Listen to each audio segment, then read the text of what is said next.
सो chapter 4 वैश्वीकरण और भारतीय अर्थव्यवस्था, इंग्लिश में globalisation and the Indian economy. ठीक है, तो इसमें हम पढ़ेंगे कि वैश्वीकरण मतलब ग्लोबलाइजेशन का मतलब क्या होता है। हमने देखा होगा कि हम जो मतलब पहले क्या होता था, बाजार जो होते थे, आपने देखा होगा जो बाजार थे एक ही देश तक सीमित रह जाते थे। तो उससे क्या होता था, एक देश तक सीमित रहने से मतलब उसकी देश की जो चीज़ें हैं वो वहीं तक रह जाती थी, और बाहर की कोई अगर टेक्नोलॉजी वगैरह है ना तो उस देश में आती थी, ना वहाँ की टेक्नोलॉजी कोई बाहर जाती थी। तो उसके बाद क्या है, वैश्वीकरण मतलब हमारा जो बाजार है वो एक देश से सीमित ना रहकर बाकी देशों में भी होना, उसको कहते हैं हम वैश्वीकरण, जिसको मतलब ग्लोबलाइजेशन। अपने व्यापार को, अपने ट्रेड को, अपने बाजार को, अपनी मार्केट को बाहर के देशों से भी ओपन करना। इंग्लिश में उसको कहेंगे the globalisation is the process of rapid integration और इंटरकनेक्शन बिटवीन द कंट्रीज। मतलब ये है कि तेजी से कंट्रीज के बीच में, एक दूसरे कंट्रीज के बीच में कनेक्शन होना व्यापार से लेकर रिलेटेड, उसको कहते हैं हम ग्लोबलाइजेशन। या तो हम व्यापार से भी कह सकते हैं, और ग्लोबली मतलब वैश्वीकरण हम लोगों से भी कह सकते हैं, फैशन में भी कह सकते हैं, है ना। जैसे लोगों का भी इधर से आना जाना देश में, जैसे उधर के लोग कोई बाहर के देश के लोग इंडिया में आ रहे हैं, इंडिया के लोग कहीं बाहर जा रहे हैं, इस तरीके से। तो वैश्वीकरण का मतलब क्या हो जाता है, वैश्वीकरण का मतलब हमारे देश तक सीमित न रहकर बाकी देशों में भी चीज़ों का प्रभाव होना, और बाकी देशों की चीज़ों का हमारे देश में प्रभाव होना। तो कुछ ही वर्षों में हमारा बाजार पूर्णतः बदल गया है। पहले हमने देखा था, पहले क्या होती थी, हमारी चीज़ें इतनी ज़्यादा डेवलप नहीं थी। फिर जैसे जैसे वैश्वीकरण जो है वो बढ़ता चला गया, उस हिसाब से क्या हुआ कि हमारे यहाँ पे भी जो है ग्रोथ और डेवलपमेंट क्या है, बढ़ती चली गई। और हमारा जो छोटा सा बाजार था ना, वो क्या हुआ, बहुत विकसित और बड़ा होता चला गया। और कुछ ही सालों में ये बाजार बहुत ज़्यादा बड़ा हो गया, जब हमारे इंडिया में वैश्वीकरण जो है वो आ गया था। अब देखें अंतर्देशीय उत्पादन क्या होता है। अंतर्देशीय उत्पादन का मतलब होता है, इंग्लिश में कहते हैं इसको मल्टीनेशनल कंपनी। मतलब यह है कि अंतर्देशीय उत्पादन, मल्टीनेशनल मतलब सिर्फ एक ही देश की कंट्री नहीं होती, इसमें एक ही देश की कंपनी नहीं होती, काफ़ी देशों की कंपनियां साथ में व्यापार करती हैं। ठीक है, उसको कहते हैं हम अंतर्देशीय उत्पादन। मतलब एक ही देश में उत्पादन नहीं होना, बाकी सारे देशों का मिलकर, उसको कहते हैं हम अंतर्देशीय उत्पादन। ठीक है, और इसमें लिखा है जैसे कि व्यापार ही दूर स्थित देशों का आपस में जोड़ने का मुख्य साधन है। जो व्यापार है वो क्या करता है, जितने भी बाकी देश होते हैं उनको एक साथ में जोड़ने का काम कौन करता है, व्यापार करता है। व्यापारी हम लोगों को मतलब एक दूसरे के साथ कनेक्ट करने की कोशिश करता है। व्यापार होगा तो हम एक दूसरे के साथ कम्युनिकेट मतलब संचार कर पाएंगे। व्यापार होगा तो व्यापार जैसे हमें दूसरे देशों के कोई कपड़े पहनने का तरीका, खाने का तरीका वो पसंद आ रहा है, तो हम क्या करेंगे, वहाँ के कल्चर मतलब वहाँ की चीज़ों को अपनाने की कोशिश करेंगे। ठीक है, और मतलब वहाँ के जो चीज़ें वहाँ से मंगाएंगे। और जैसे इंडिया की पहनावा काफ़ी लोगों को, देशों को पसंद आता है, तो वो यहाँ की चीज़ें बाहर देश में अपनाते हैं ना, तो उस हिसाब से। और इसमें देखा गया है कि जैसे व्यापारी दूर स्थित देशों को, जो व्यापार जो होता है दूर स्थित देशों को जोड़ने का काम करता है। और जो आपकी बहुराष्ट्रीय कंपनी है, ठीक है, बहुराष्ट्रीय कंपनी जो आपकी मल्टीनेशनल कंपनियां होती है, वो आपकी क्या करती है, मल्टीनेशनल कंपनी क्या करती है, एक देश को दूसरे देश से जोड़ने का काम करती है। और ये कंपनी अपनी वहाँ पर सेटअप करते हैं, ये जो लोग हैं बहुराष्ट्रीय कंपनी वहाँ पर लगाई जाती है जहाँ की जनसंख्या ज़्यादा हो, और जहाँ की जो लेबर है वो कम पैसे मांगे, और जहाँ का बाजार है वो ज़्यादा बड़ा हो, वहाँ पर मल्टीनेशनल कंपनियाँ मतलब बहुराष्ट्रीय कंपनियाँ आपकी स्थापित की जाती हैं। क्योंकि वहाँ पर स्थापित करेंगे, भाई कोई मार्केट है, कोई कंपनी है, वहाँ पर आपने क्या करी, वहाँ पर लगाई, तो उसको लोग तो चाहिए कि जो उसको खरीदे। और मतलब उसको मतलब ये है कि उनको मतलब ज़्यादा से ज़्यादा जनसंख्या चाहिए उस काम को करने वाली, और जो उस काम को कर रही है वो इतने ज़्यादा पैसे भी ना मांगे। तो वो इस हिसाब से अपने जो मार्केट है वो वहाँ पर सेटअप करते हैं, जहाँ पे क्या हो, उन लोगों को मतलब कम पैसे में भी जो है वो लेबर मिल जाए, और वो जो उनके लिए बहुत अच्छी खासी मार्केट मिल जाए। ठीक है,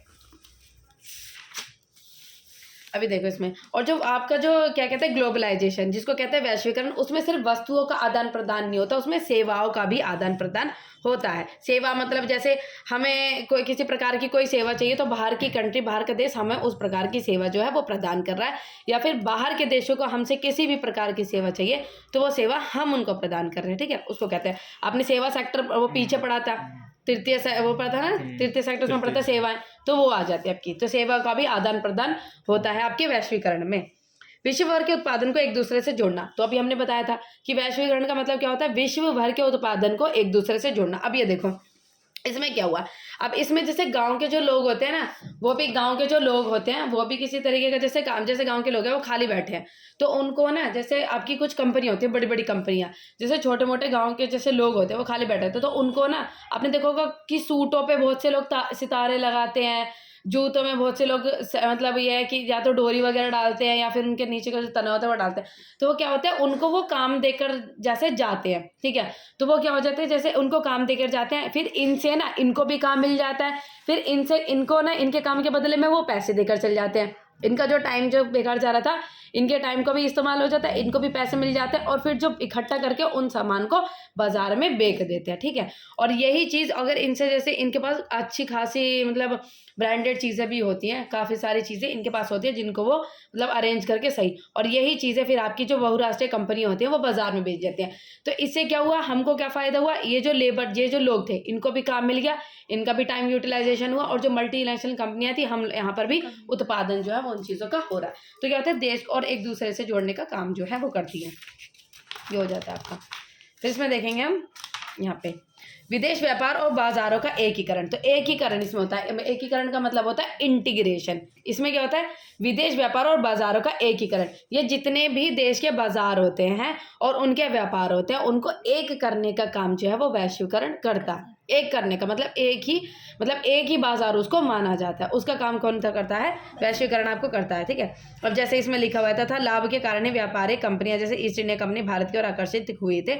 बाजारों अर्थात अपने देशों के बाजारों से बाहर के बाजार में पहुंचने के लिए उत्पादन को एक अवसर उपलब्ध कराता है, और बल्कि विश्व के अन्य देशों के बाजारों में भी प्रतिस्पर्धा करते हैं। तो इसमें क्या हो जाता है, और दूसरे देशों में उत्पादित वस्तु के आयात से खरीदारों के सामने उन वस्तुओं के घरेलू उत्पादन के अन्य विकल्पों का विस्तार होता है। अब जैसे कि हम दूसरे देश में कोई चीज़ें बनाई जा रही हैं तो हम वहाँ से कोई चीज़ क्या करते हैं, आयात करते हैं। आयात का मतलब होता है इम्पोर्ट। और कोई व्यक्ति को हमारे यहाँ से चीज़ पसंद आ रही है तो वो क्या करते हैं, निर्यात। हम यहाँ से वो चीज़ें निर्यात करते हैं। तो इससे क्या हुआ कि हमारे यहाँ पर जो चीज़ें बन रही थी, जो चीज़ें लोग अपने हाथों से बना रहे थे, या फिर मतलब यहाँ पर जो चीज़ें फेमस हो रही थी उनको हम यहाँ करते हैं, निर्यात कर देते हैं। निर्यात मतलब एक्सपोर्ट कर देते हैं, और उससे क्या होगा, हम लोगों की भी जो है अर्थव्यवस्था अच्छी होती है, और हम लोगों के देश का भी नाम जो होता है कि भाई इंडिया की ये चीज़ें हैं, इस हिसाब से, ठीक है। फिर आता है आपका वैश्वीकरण। क्या है, वैश्वीकरण का मतलब होता है विभिन्न देशों के बीच परस्पर संबंध और तीव्र एकीकरण की प्रक्रिया ही वैश्वीकरण है। मतलब यही कि विभिन्न देशों के बीच का संबंध और फास्ट मतलब तीव्र गति से उनके बीच में क्या होता है, प्रक्रिया, उनके बीच की जो एकीकरण की प्रक्रिया होती है उसको वैश्वीकरण आती है। तो क्या इसमें दो चीज़ आ गई, विभिन्न देशों के बीच में संबंध और तीव्र एकीकरण की प्रक्रिया जो होती है उसको ही हम वैश्वीकरण कहते हैं। और ये क्या हो जाता है, जिसको हम कहते हैं कि इसमें इंग्लिश में definition process of rapid integration and the interconnection between the countries that is called the globalisation, ठीक है। ये हो जाता है आपका। अब आता है इसमें वैश्वीकरण को संभव बनाने वाले कौन से कारण है। वैश्वीकरण जो है वो किस किस वजह से आपका पॉसिबल हो पा रहा है, मतलब कौन कौन सी ऐसी चीज़ें हैं जो वैश्वीकरण को फैला रहे हैं, मतलब ऐसी कौन सी चीज़ है जिससे वैश्वीकरण संभव हो पा रहा है। तो आपकी दो तीन चीज़ें आ जाती है वैश्वीकरण जिससे संभव हो पा रहा है। एक तो आ जाती है आपकी टेक्नोलॉजी मतलब आपकी जो टेक्नोलॉजी है वो काफ़ी ज़्यादा एडवांस हो रही है पहले के टाइम से और आज के टाइम में। पहले क्या होता था, परिवहन के जो साधन थे, ट्रांसपोर्ट के सिस्टम इतने थे नहीं, तो लोग एक से दूसरे देश तक चीज़ें कैसे भेजते, है ना। अब ये जो टेक्नोलॉजी ट्रांसपोर्ट की जो परिवहन की जो चीज़ें हैं वो क्या हुई, जैसे जैसे डेवलप हो रही है उस हिसाब से हम लोगों का जो है इधर से उधर चीज़ें का जो लेन देन है वो ज़्यादा बढ़ रहा है। अब लेन देन के बढ़ने की वजह से हमारा जो वैश्वीकरण है वो भी क्या हो रहा है, बढ़ रहा है। तो हमारा जो टेक्नोलॉजी है और जो परिवहन है वो काफ़ी ज़्यादा इंपॉर्टेंट हमारे इसमें बहुत ज़्यादा मदद करता है हमारे वैश्वीकरण को बढ़ावा देने में। फिर आ जाती है आपकी सूचना एवं संचार, जिसको कहते हैं इंफॉर्मेशन एंड कम्युनिकेशन टेक्नोलॉजी। मतलब इससे क्या होता है, जो हमारे सूचना और संचार, सूचना मतलब किसी भी तरीके की एक देश से विदेश की सूचना। अब जैसे मानो मुझे किसी इंडिया के व्यक्ति को कोई बाहर की चीज़ पसंद आ रही या किसी बाहर के देश को कोई इंडिया की चीज़ें पसंद आ रही, तो ये क्या होगा, इन्फॉर्मेशन, सूचना। ये भाई कैसे मिलेगी, जब इन दोनों के बीच में कम्युनिकेशन होगा। और इन्फॉर्मेशन और जैसे कम्युनिकेशन है, सूचना एवं संचार, इन चीज़ों का जैसे जैसे विकास हुआ और कम्युनिकेशन के माध्यम, अब ये पहले एक दूसरे देशों से इतनी ज़्यादा बातें करनी संभव नहीं थी, और अब देखो कितनी ज़्यादा जो संचार के जो माध्यम है वो कितने ज़्यादा हो चुके हैं इंटरनेट से, है ना। इंटरनेट से भाई किस तरीके से कैसे बात करनी है, और भाई वो अपने यहाँ से हम लोगों को मतलब नेट के थ्रू सारी चीज़ें यूज़ करके वो हमको बताते हैं, मतलब हमसे कम्युनिकेट करते हैं कि भाई ये चीज़ें हमारे देश को पसंद आ रही, इस चीज़ की डिमांड है, तो इम्पोर्ट एक्सपोर्ट की चीज़ें इससे भी बढ़ती है। तो दो चीज़ें थी जिसने हमारे क्या हुआ कि जो हमारी जो वैश्वीकरण था उसकी गति को तेज किया, और जिसने संभव कराया वो थी हमारी टेक्नोलॉजी, और ये थे भाई सूचना एवं संचार, जिसको कहते हैं इंफॉर्मेशन एंड कम्युनिकेशन, ये वाली चीज़ें। फिर आ जाता है विदेश व्यापार तथा विदेशी निवेश का उदारीकरण, जिसको कहते हैं liberalisation of the foreign trade and foreign investment policy. पहले क्या होता था, हमारा जो क्या कहते हैं व्यापार था, वो जब इंडिया ने यहाँ पे जैसे लोगों ने काफ़ी ज़्यादा यहाँ की चीज़ों को लूटना स्टार्ट किया, यहाँ से चीज़ें पहले फ्रीली जाती थी, बाहर के देश में क्या जाती थी, फ्री जाती थी, कोई टैक्स नहीं लगता था, पहले के टाइम की बात है। फिर यहाँ हमारे जो देश की चीज़ों का ना बहुत ज़्यादा एक्सप्लॉइटेशन किया जा रहा था, ठीक है, बहुत ज़्यादा बेकार, मतलब एक्सप्लॉइट बहुत ज़्यादा किया जा रहा था हमारे यहाँ की चीज़ों को। क्यों? यहाँ की चीज़ें तो वो फ्री की ले जाते थे, ठीक है, यहाँ पे जो चीज़ें बनती थी, और जब वहाँ से मतलब यहाँ से चीज़ वो फ्री की ले जाते थे वहाँ पे, और फिर जब हमको ट्रेड करने की जैसे कोशिश करते थे तो वहाँ पे वो क्या लगा देते थे, टैक्स लगा देते थे, ठीक है, यहाँ से चीज़ें तो वो ले जाते थे। तो फिर हम लोगों ने अपने यहाँ के चीज़ों को बचाने के लिए क्या लगाना शुरू कर दिया, टैक्स, जिसको कहते हैं ट्रेड बैरियर, इंग्लिश में टैक्स लगाना शुरू कर दिया। इससे क्या हुआ कि हमने अपनी इकोनॉमी जो थी, अर्थव्यवस्था को बंद अर्थव्यवस्था कर दिया। बंद अर्थव्यवस्था का मतलब है कि हम किसी से ट्रेड नहीं करेंगे पहले, ठीक है, और वो क्यों किया कि हम अपनी अर्थव्यवस्था को बचाना चाहते थे। बाहर की जो वैसी जो कंट्रीज थी जो हमारे यहाँ पर हमारी कंट्रीज़ को, हमारे इंडिया को बहुत ज़्यादा एक्सप्लॉइट कर रही थी, तो हमने क्या लगा दिया, इन पे टैक्स लगा दिया चीज़ों पे, ताकि हमारा जो लेन देन है हमने वहाँ पे ख़त्म कर दिया था पहले। लेकिन क्या हुआ, जैसे जैसे धीरे धीरे फिर जो कंट्रीज़ बाकी जो अपनी डेवलप होती रही, और फिर जब हमने अपने आप को ये सोचा कि हमारी जो है खुली अर्थव्यवस्था होनी ज़रूरी है, क्योंकि खुली अर्थव्यवस्था होगी तो हम लोगों को बाहर की टेक्नोलॉजी के बारे में पता चलेगा, और बाहर की टेक्नोलॉजी भी हम अपने इंडिया में लेकर आ पाएंगे, और इंडिया जो है वो काफ़ी ज़्यादा अच्छा ग्रो कर पाएगा। तो हमने क्या हुआ, अपनी कंट्री को ओपन इकोनॉमी कर दिया, जिसको कहते हैं खुली अर्थव्यवस्था, और यहाँ पर उदारीकरण लेकर आए, जिसको कहते हैं लिबरलाइजेशन।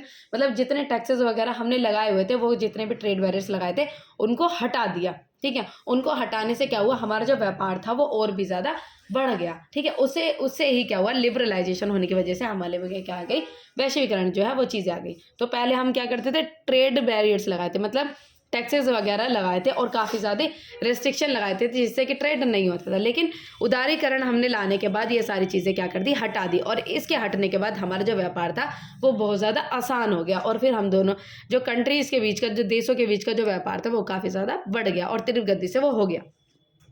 ये लिखा कि आयात पर कर व्यापार अवरोधक का एक उदाहरण है। ये क्या कहते हैं, टैक्स, मतलब कर जो है उस पर लगाए जाते थे, ठीक है। सरकार द्वारा अवरोधों या प्रतिरोधों को हटाने की प्रक्रिया उदारीकरण के नाम से जानी जाती है। तो उदारीकरण की डेफिनेशन क्या होती है, सरकार द्वारा अवरोधों या प्रतिबंधों, मतलब ये जो बैरियर्स और जितने रेस्ट्रिक्शन जो सरकार ने लगाए थे वो सारे हटा दिया, और उसी हटाने की प्रक्रिया को हम क्या कहते हैं, उदारीकरण कहते हैं, ठीक है।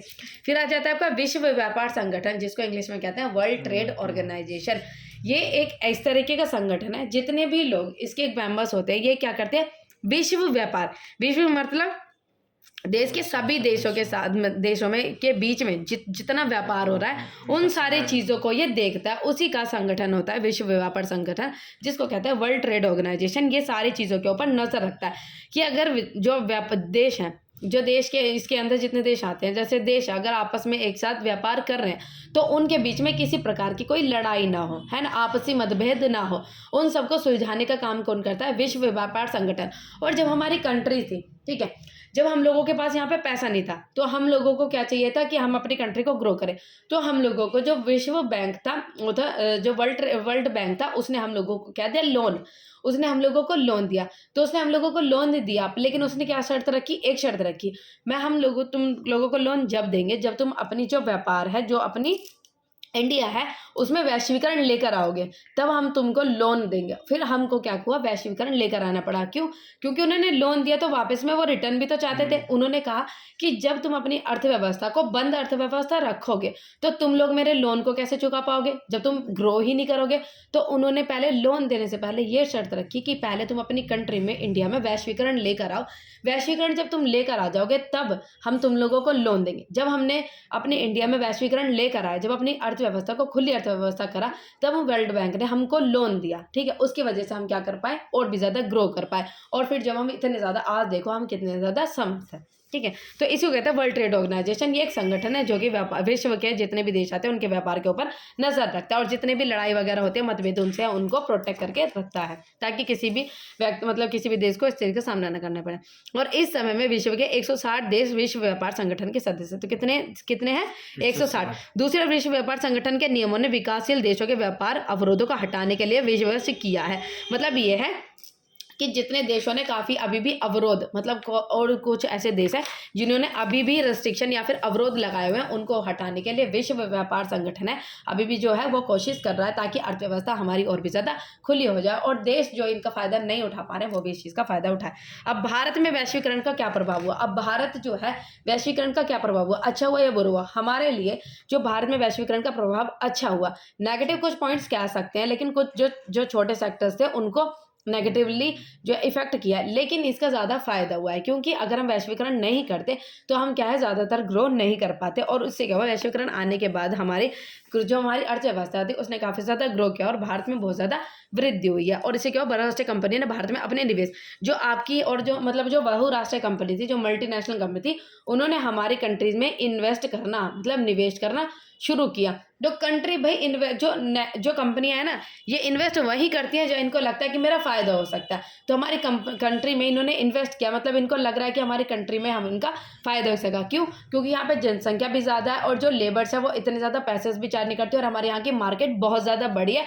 और हमारे यहाँ की मार्केट बड़ी होने की वजह से जितने बाकी देश हैं हम लोगों को अपने एक दोस्ती ही बना रहने देना चाहते हैं क्योंकि अगर उनको लगता है कि हमारे जो देश है क्योंकि यहाँ की मार्केट बहुत ज़्यादा बड़ी है और यहाँ के लोग जब मार्केट बड़ी है तो डिमांड ज़्यादा हो जाएगा और जो हम लोगों से इस तरीके का व्यापार जो है कनेक्शन रखेगा उनकी बीचों काफ़ी ज़्यादा ग्रो होगी क्योंकि यहाँ के लोग डिमांडेड हैं और यहाँ की मार्केट ज़्यादा बड़ी है। ठीक है, तो बस यही चैप्टर।